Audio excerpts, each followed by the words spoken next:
चाहते हैं कि जो कबीर साहब ने कहा है कि जो उसकी बीजक में आया है, मगहर मरे सो गधा होई, ऐसा एक साखी में आया है। तो इसके बारे में आपका जो विचार हो तो रखो। जैसे कबीर साहब के सिद्धांत के अनुसार कबीर साहब यहाँ क्यों आए हैं, इस क्षेत्र का नाम मगहर क्यों पड़ा, क्योंकि कबीर साहब के समकाल से पहले ये भूमि बौद्धिस्ट भूमि रही। बोध गया से लुम्बिनी, कुशीनगर, अयोध्या, गोरखपुर, इस प्रक्षेत्र में बौद्धिस्ट संत लोग रहते थे, जो बोध गया से लुम्बिनी के लिए आते जाते रहते थे। तो इधर के जो लोग थे उन संतों को परेशान करते थे, तो बौद्धिस्ट संत लोगों ने इस क्षेत्र का नाम मार्ग हर डाल दिया। मार्ग माने रास्ता, हर माने संत। तो उस समय बौद्ध धर्म ने देश दुनिया में बहुत प्रचार प्रसार किया। सभी जाति के लोग, सभी धर्मों के लोग बौद्धिस्ट होने लगे। तो जो कर्मकांडी लोग थे उनके मन में डर बैठ गया कि सभी लोग बौद्धिस्ट हो जाएंगे तो हम लोगों का धंधा पानी चौपट हो जाएगा। तो उन लोगों ने लोगों के मन को कन्वर्ट करने के लिए वहाँ पर एक शब्द का प्रयोग किया कि जो काशी मरेगा मोक्ष पाएगा, जो मगहर मरेगा नरक जाएगा। बोध गया से लेकर लुम्बिनी से इस पूरी भूमि को नरक बता दिया, और यहाँ तक बता दिया कि जो अगले जन्म मर के कुत्ता या गधा बनेगा। उस समय वही लोग शिक्षित थे, अन्य लोगों को उन्होंने अनपढ़ बनाया। धीरे धीरे लोग उनकी बात पर विश्वास करने के बाद काशी में जाकर शरीर त्याग दिया, जिसको काशी करवट कहा जाता है। जो व्यक्ति जिंदे जी मोक्ष लेने जाता था उससे वो व्यक्ति 100 सोने की मुद्रा लेते थे।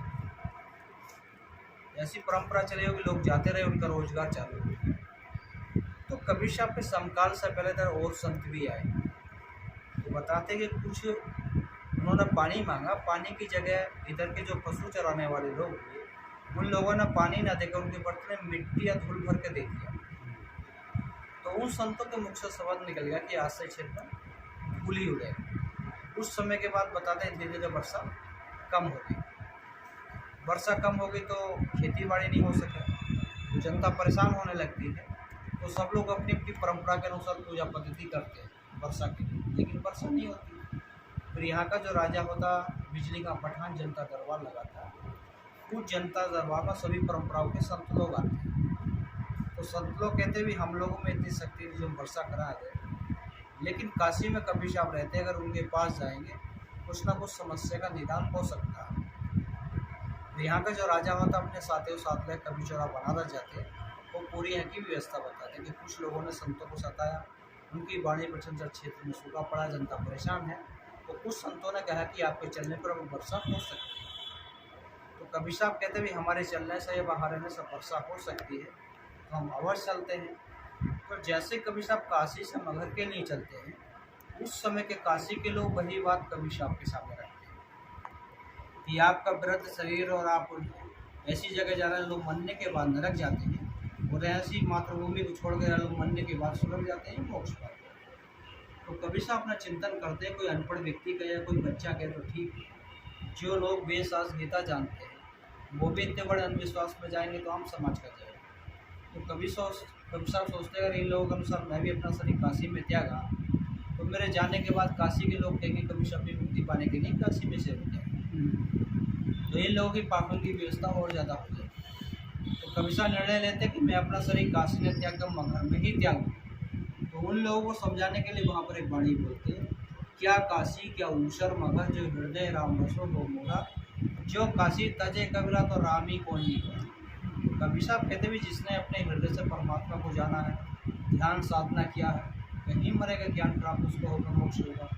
और जिसने नहीं जाना कहीं मरेगा नरक ही जाएगा। खाली काशी में ही मरने से मोक्ष मिलता है, फिर तो किसी को पूजा पाठ करने का, मंदिर जाने का, ध्यान साधना करने का, प्रवचन करने का कोई काम ही नहीं रहा। तो कबीर साहब उस पाखंड को ख़त्म करने के लिए, भक्ति की शक्ति को दिखाने के लिए और कर्म के सिद्धांत को सिद्ध करने के लिए काशी छोड़कर मगहर आ जाते। तो सबसे पहले यहाँ से 2 किलोमीटर दूर कबीर धुनी है। सबसे पहले कबीर साहब वहीं पर ठहरते हैं। तो कबीर साहब का नाम सुनकर गोरखपीठ के गोरखनाथ संत भी आते हैं, जो उस समय वर्तमान पीठ पर रहे थे। तो गोरखनाथ जी के मन में आता है ये लोग भाई काशी से कबीर साहब को बुला के लेकर आए, हमारे पास नहीं है पानी तो हम भी दे सकते हैं। कबीर साहब उनकी भावना को समझ जाते हैं। जैसे जनता कबीर साहब के पास आती, गोरखनाथ जी के पास भेजते थे, तो गोरखनाथ जी अपनी ज्ञान शक्ति से पैर लगा के कुछ पानी की शोध के लिए चलता है। तो जनता कहते भी इतने पानी से पूरे समाज की व्यवस्था नहीं हो सकती। तो गोरखनाथ जी कहते भी जितने मेरे ऊर्जा की लगा दी मैं कुछ नहीं कर सकता। फिर जनता फिर कबीर साहब के पास ही आती है। तो बता कबीर साहब अपने ध्यान में जाते हैं, अपनी ध्यान शक्ति का आधार से बरसा करता है। इतना वर्षा होता है जो नदी नाले सूखा रहते हैं, ये आमी नदी सूखा रहता है, इसमें पानी रेती चलने लगता है। उस समय के बाद एक क्षेत्र में वर्षा प्रारंभ हो जाता है। फिर वहाँ पर 5 संतों का मिलन होता है, कबीर साहब, नानक साहब, गोरखनाथ, केसरदास संत। और जब से कबीर साहब इस आमी नदी को बहाए 508 साल से आज तक ये आमी नदी सूखा नहीं। उसके बाद फिर कबीर साहब इधर आते हैं, ऊंचा टीला देकर झोपड़ी बनाकर अपना रहने लगते हैं। संत जन भक्तजन उनसे मिलने के लिए, सत्संग सुनने के लिए, दर्शन करने के लिए आते जाते रहते हैं। जब ज़्यादा भीड़ होने लगती है तो पीछे के लोगों का जब कबीर साहब एक आदमी अपना बैठ कर चिंतन करते हैं। जब उनका जाने का समय होता तो पूर्ण तिथि बता देते हैं। जो ज्ञानी संत होते हैं, ज्ञानी भक्त होते हैं, उनको अपनी ज्ञान ऊर्जा से महसूस होता था कि इस दिन मेरा शरीर छूटेगा। अगर उस चरम सीमा पर पहुंचता है व्यक्ति तो कबीर साहब अपनी पूर्ण तिथि बता देते हैं। तो उस तिथि में बनारस के राजा वीर सिंह बघेल को पता चलता है, बिजली का पठान को पता चलता है, और अन्य संतजन भक्तजनों को पता चलता है, वो भी आ जाते हैं। तो कबीर साहब उससे मिलते वार्ता होता है। कबीर साहब कहते हुए जब तक झोपड़ी के अंदर से आवाज़ आता रहा या आप लोगों को लगे कि मैं जीवित हूँ, जब तक झोपड़ी नहीं खोल के देखना। जब आप लोगों को लगे कि मैं चला गया तो झोपड़ी खोल कर देख लेना। ऐसे ही होता है, कबीर साहब अंदर चले जाते हैं, झोपड़ी बाहर से बंद करा दिया जाता है। जब तक लोगों को महसूस होता है कबीर साहब जीवित हैं, कोई विचार नहीं किया जाता। जब लोगों को लगता है कबीर साहब चले गए तो खोलने का विचार किया। तो खोलने से पहले ही दोनों धर्मों में उनके संस्कार को लेकर विवाद खड़ा होता है। हिंदू राजा कहते हैं हमारे गुरु थे, हम इनको समाधि दे के मंदिर बनाएंगे। मुस्लिम राजा कहते नहीं, हमारे गुरु थे, हम इनको दफना के मजा देंगे। कोई भी किसी की बात को सुनने के लिए तैयार नहीं होता। तो उसी में निर्णय होता दोनों में, अब युद्ध करेंगे, युद्ध में जो जीतेगा वही उनका संस्कार करेगा। इतनी बात आती है, दोनों समाज के राजा आमने सामने तलवार लेकर तैयार हो।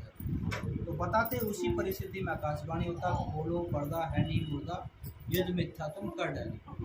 आकाशवाणी होता तो लोग विमर्श करते भाई, बोलो पर्दा है नहीं मुर्दा, मुर्दे की नहीं लड़ रहा है, अरे झोपड़ी खोलेंगे फिर झगड़ा करेंगे।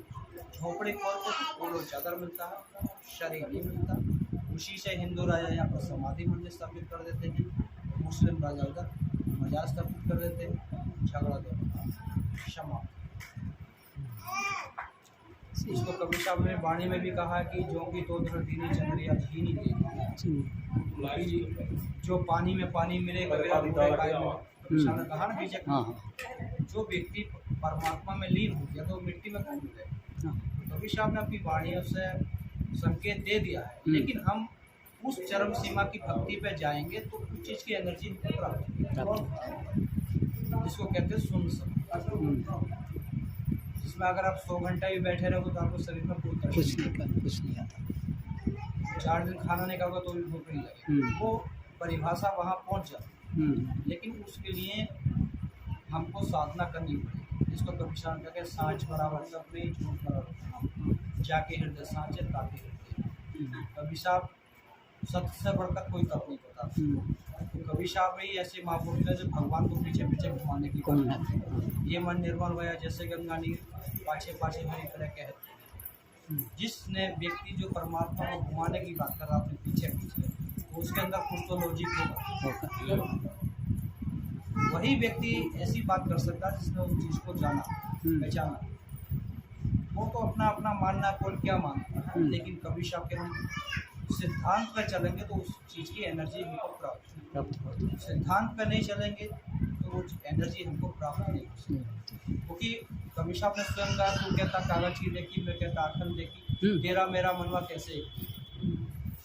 हम कागज की लेखी कहते रहेंगे, उस ऊर्जा को हम प्राप्त नहीं कर सकते। जब हम अपने अनुभव की आत्मा की बात करेंगे तो उस ऊंचाई पे जाएंगे, जिसको कबीर साहब ने कहा कि मन मस्त बातों क्या उसे, हीरा पाया गांठ गडरिया वाला आपको क्या बोले, हल्की थी तब चढ़ी दजारू पूरा हुआ तो क्या तोले, सूरत किलारी भई मतवारी बनवा दी के फिर तोले, कहें कभी सुनो में साधु साहेब के तीन। अगर हम उस लेवल पर जाएंगे तो कभी साहब की जो आखन देखी बात है जब हमारे समझ में आए। बहुत सतगुरुदेव की जय, साहेब उनकी साहेब।